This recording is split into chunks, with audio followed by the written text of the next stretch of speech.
Alright, before we get started, I ask that you look down below to see if you're subscribed. If you aren't, and you mean to be, there's no better time than the present.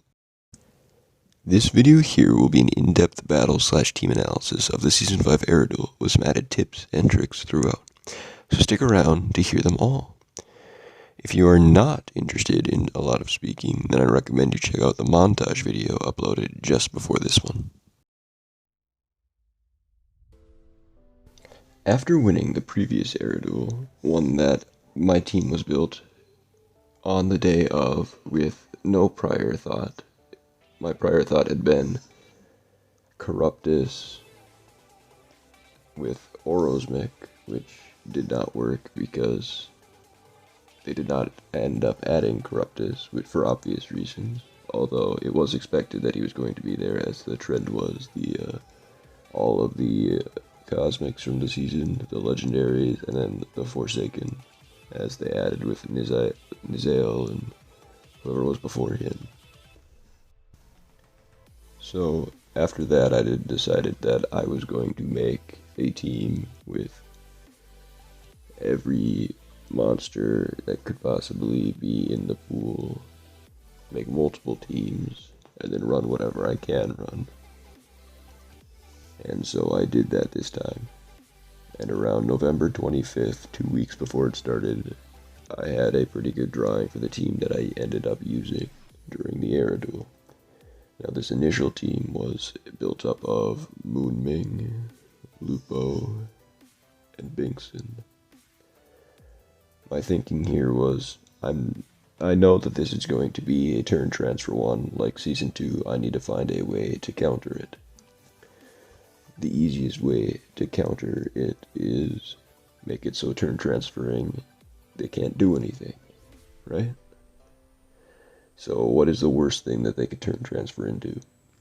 Now, assuming there wasn't Madam Fusion, almost nothing. There was nothing they could do.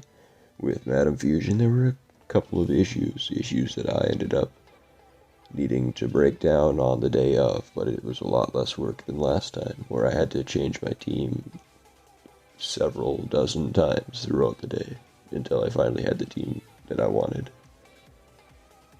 After I changed my team during the Season 4 duel many times, I stopped losing once I had a finished product. But before that, I was losing, and I was losing. You know, I'd go 3-2, 3-1, rarely 3-0. After that, I decided we're not letting that happen again. We're going to plan this out. As I said, I did. I wanted to win again. I wanted to show that I didn't get lucky last time, that it wasn't whatever, you know? I wanted to show that I had the determination to do it. And I mean, from this one I got about 300 Stardust, which was pretty nice just for doing some live battles. In total, 2 at a time. I got 155 Era chests, a cool avatar, a couple avatar chests, you know, free stuff that I did nothing but battle for, and those battles cost me nothing. I got the ticket out of the pass. I still have my ticket from last time because I didn't end up ever losing 3 battles in a set. And now I've got 2 tickets because I didn't lose any 3 battles in a set during this one either. So now I got 2 tickets plus the one from this one for this next upcoming Era Duel, which is pretty nice. My fascination originally came for the Era Duels during the Season 1 one, where I got 37th, and, you know, didn't think I was capable of that. But after that, I was like, yo, maybe this is something I can do, because I really enjoyed it. But then they changed it and brought the level restriction down, and just made it so that you needed 3 wins and you couldn't lose 3 rather than 1 win, 1 loss, which I preferred. And they added the ability to buy more tickets, and they're just so much. And the first one like that was no fun. The first one like that was Lindworm, and he just turn transferred to Henrich or to Zyron the Ruby or something like that, followed with a Tabora for dots, and it was, you know, whoever won the speed die. And that was definitely, no one enjoyed that. I don't know anyone that enjoyed that. And then the next one, I was still disappointed from the last one. But then the one after that, had fun, did it, ended up winning, enjoyed it. So I did it again this one. And that brings us back to the topic of this one, and the team that I made. So as I said, my original team idea was Lupo, Nudo, Binkson, and Moonming. The reasoning behind each of these was simple, yet not. So the first thing that I considered was a 3-team speed Moonming, 3-team speed Lupo, and a 3-strength Binkson. And my plan was to just overwhelm with lots of power paired with the negative effect removal. And with Moonming being the fastest monster, she would always go first against other 3-team speed monsters, which is what you had to run in order to make your monster have even the slightest chance of winning a speed tie. You needed 3x team speed on 2 monsters, 3x speed on 1. I figured everyone was going to go for the turn transfer mechanic, which was basically the case. And with that, so then Moonming being immune to control, nothing could happen to her. And because of that, and her negative effect removal and her possession immunity, stun immunity, and freeze immunity skills, she was able to make it so that Binkson would be able to go. So what the original plan was my team gets possessed or frozen, then Moonming cleanses it on Lupo, and then Lupo would use his turn transfer NER skill straight into Binkson. And then Binkson would have 2 turns and he would absolutely decimate the field with his 2 AoEs. Right? There was a couple of issues with that, which I broke down over the next 2 weeks leading up to it. My first issue was the fact that not everyone would be running that team. There'd be a team with Lord Platypus. I made this team before Lord Platypus was released, which when he was released kind of stunted it a bit. And so I reformed the team, but I put it onto stilts. And by that I mean I put a speed onto all the monsters. This way there was no breakage in between my monsters. Like, the thing about turn transfer is that you get to run 2 monsters hand in hand, 1 turn after the other, the turn transfer into the other monster. And that's what made Demise so good, was she was able to give the setup double damage, and then the monster would go right after her. It doesn't even matter that his turn was bumped up or whatever, it's that he went right away. There was nothing in between to positive effect removal, right? I wanted all my monsters to go 1 in a line, in a very set line, so that they could set each other up and then decimate. And that's what I did. Once I had them on stilts, however, Binkson couldn't do enough damage with 2 strength. And that's when I had to reconsider something. And that's when I decided I wanted to bring in Clownxxd. Clownxxd is more of a stall monster than anything. He's got his 0 turn NER, which was really good. Okay, like, support, double support is what was the meta of this one. Well, it wasn't the meta, but it was the dominatory force because it broke down everything. It broke down the meta. It absolutely slaughtered everything. Double support. So I decided Clownxxd about the day before, right? I had my team set in stone, and I didn't change it at all on the day of. So with them on speed stilts, the plan was if they were all controlled except for Moonming, Moonming would NER Clownxxd, who would then NER Binkson, then Binkson would go and apply dots. Which was another thing that was really lacking in this air duel, was there wasn't a lot of dots. The biggest dots were probably Masher with his curse, and some Sunburn from Moonming. That's where Bingson came in. Bingson came in with Ignite and Poison and Sunburn and Nature Weakness with the Poison, which made it a 15% DOT equal to Burn rather than a 10% DOT equal to something like Drown, right? So he was there to do a whole lot of damage and then finish them with the dots, which was, it worked really well. Like, his single target skill could kill just about anything with the added dot damage. So I've got this Omega team that is perfect for countering deniers, right? Well, the thing that I failed to see, the thing that I failed to remember was the Wolf Pack combo. I was thinking about Lupo into a denier, into something with some dots, and you know that. I was thinking the denier meta, what we've been locked into for a while. I failed and tunneled away from seeing or remembering the fact that Lupo into Masher into Ulrika would decimate. Luckily, my mutant rune saved me there from that specific team, and I'm glad for that. With all of the life mutants on my team, I was able to take a hit from any Ulrika with 1 strength or 0 strength, which most people were running, because if you ran more than 1 strength, you lost to any of those teams that were running 1 strength, because the extra team speed made it so that their Lupo went first, and then they did the combo, and then their Ulrika got the first go at your team. All of this designing, planning for all this all took place in the Discord that I made for DUELS for fun with a couple of friends, where I bounced ideas around. Ultimately, it was that, having a good group of people to talk and think with, that created my team. And even with the oversight, it still worked really, really well.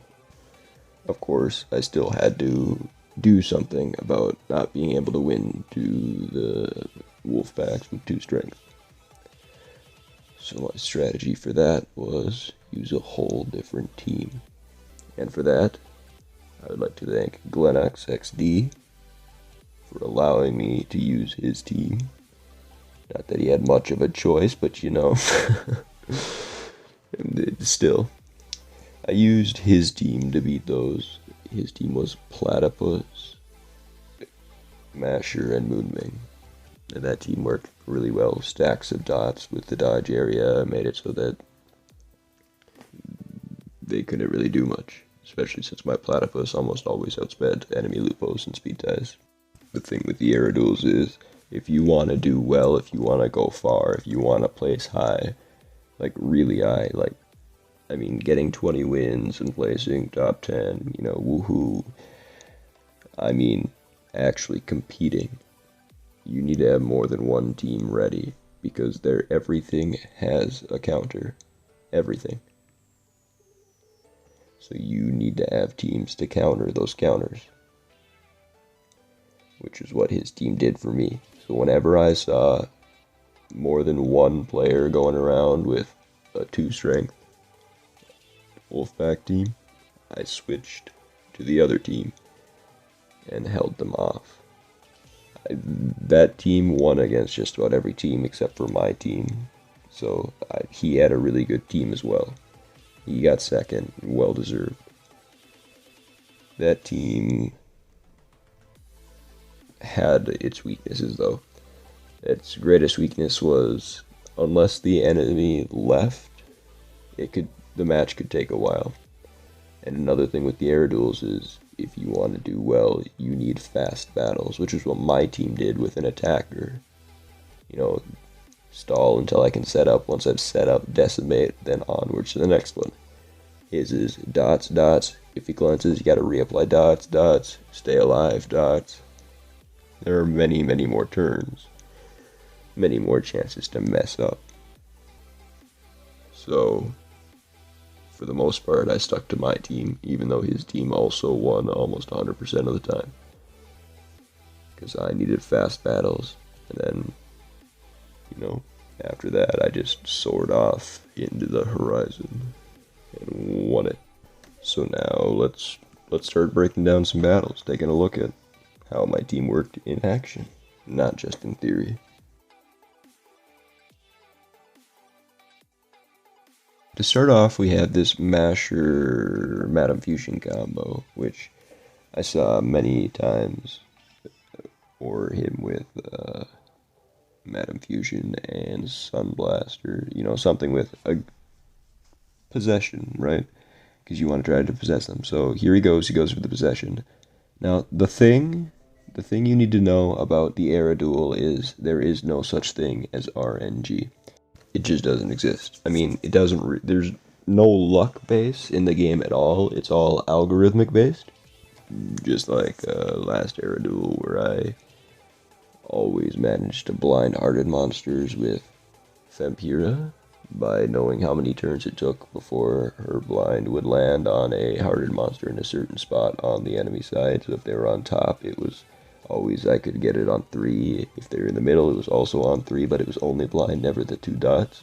And if it was on the bottom, I had to do 2 ET skills and then the blind, or else it wouldn't land. And it worked every single time, because the Era Duels are an enclosed thing with 1 trade and very limited monster pool. In PvP, there are so many more little things that make up the battle. It's much, much harder to get something to work every single time. Here, however, whenever Moonming was possessed on the first turn by a Madam Fusion who uses 3 ET skills, you would always use Escape as Key when you recharge, which was how I always won these battles. So that was a little bit of luck, but still, good battle. Next up, we've got a simple Wolfpack team, except for this Wolfpack team, I believe they only had 1 strength on their Ulrika. Maybe all team speed. So here they try for the possession, and then I go for the cleanse onto Binkson, because I don't need to cleanse anything off Clownxxd. Clownxxd goes for the double damage on Binkson, and then Binkson is free to attack. He goes for his AoE, so that he can kill Ulrika and then put the dots onto everyone else. He goes for the nature, which kills off that, and you're almost dead, and that's an easy win. Now, we're going to look at this battle here. This battle here was a little longer of a battle. This one was a lot closer than I would have liked. As you can see, he's got all mutant runes on all of his monsters, you know, ready to pack a punch. First off, he goes to Sunblast for obvious reasons. Sunblast is going to do the AoE CDA. So simply, I cleanse the dots to stall, to keep survivability on my monsters, as he has no way to kill besides dots, really. So next up, Masher is going to most likely try to apply more dots. Yep. Puts on the curse on my monster. Now he's just gonna play it out with his Lupo, as Lupo can't really do much besides turn transfer. He goes for the Masher starter, followed up by a reverse healing. Yep. Now Sunblast is probably gonna go for a possession here. But imagine... no. Knocking out half the stamina on Moonbing, which is respectable. And then there we go, reverse healing. Now this is where I make a mistake.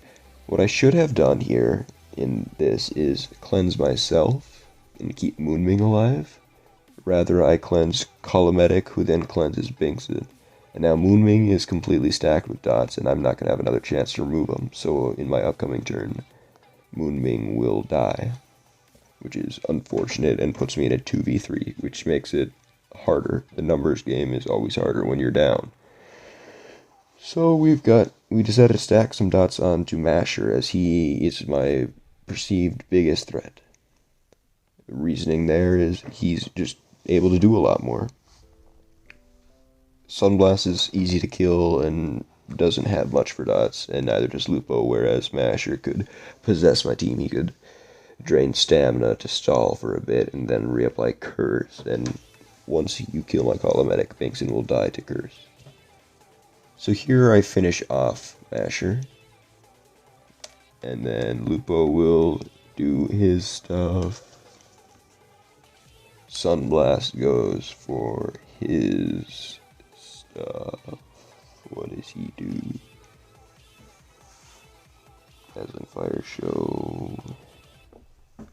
Make them stranger. Now I want to cleanse. My big sin is he is my only win condition here. So I keep him alive, and then I will try to kill off the next largest threat, which is Lupo.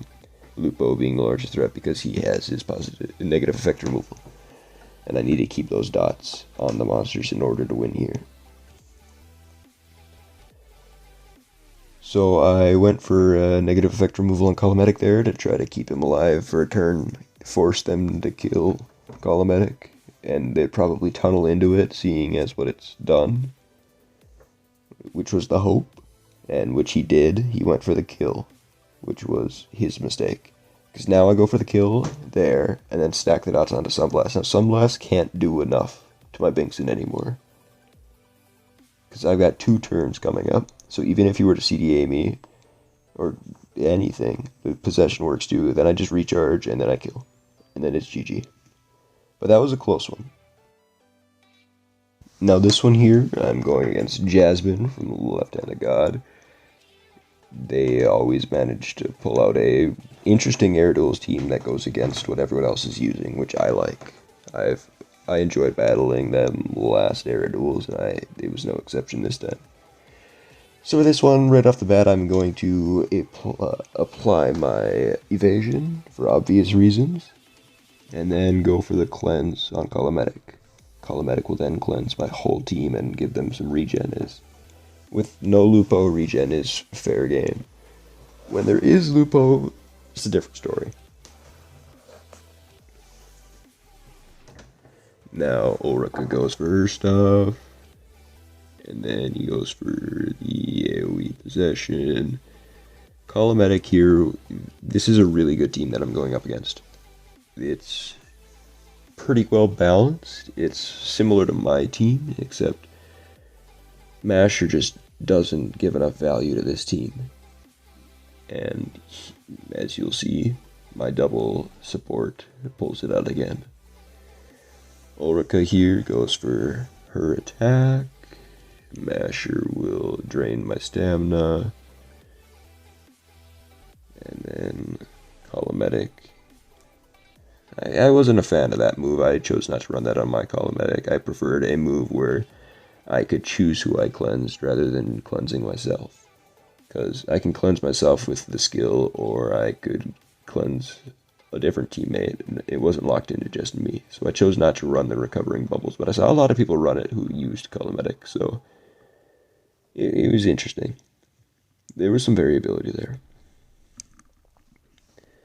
Now, Jasmine is going to choose to tunnel into a monster here, as their Ulrika just does not do enough.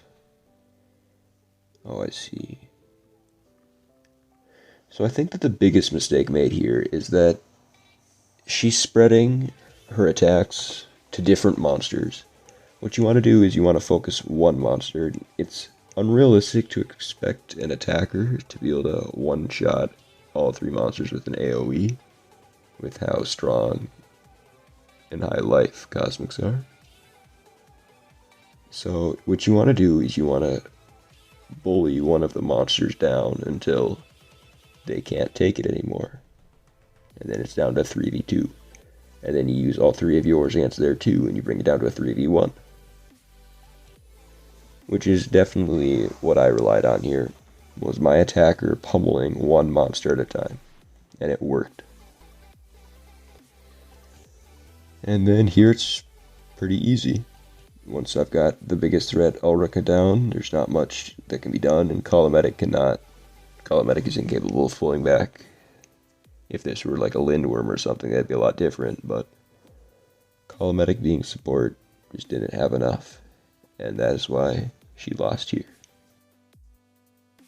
Next up we face Clownxxd, the maker of the team that I used other than my main team, and the person who got second place. He starts off with an AoE Daze, which was Daze and Sunburn really killed me sometimes. So since I knew that he was going to go for the anticipation dodge area next, most likely I chose to do my evasion skill now, which helped. So here I'm stacked with Daze and Sunburn, and there's not a whole lot I can do. So I go for the AoE rather than the single target because everything has an 100% chance to hit normally now, unlike before, and so it increases my chances of hitting one monster if I try to hit all of them. If that makes any sense. So now he has set up the dodge area. He waited until now, and this is when the battle turns around for me. As Moonbing chose not to cleanse herself, which is a common thing, Moonbing is now going to die to dots. I'm able to cleanse off all accuracy reductions to my Bingson. Bingson is able to choose who he wants to kill, and that would have been Masher, and it's an easy GG. That is going to bring us to the end of this video, and the end of Season 5, completely no longer to be thought of or considered by myself. And honestly, I enjoyed this one more than I enjoyed the previous one, and I really enjoyed the previous one. If you have any additional questions on my team, my thinking, or anything like that, join the Discord in the description of this video and send me a DM. I'm always willing and able to help. I'm not a one-trick pony. My knowledge and expertise goes far past the era duels. I have been playing Monster Legends for a very long time now, and would be very happy to help anyone who is seeking help. Thank you very much for watching this video. It did drag on for a bit and was longer than usual. If you did stick around and listen, truly, truly thank you, and I hope you learned something. Any additional questions, feel free to comment down below, and I will be sure to get back to you as soon as I can, whether that be in video address or simply by responding to your comment. Take care, see you in the next video. Thank you.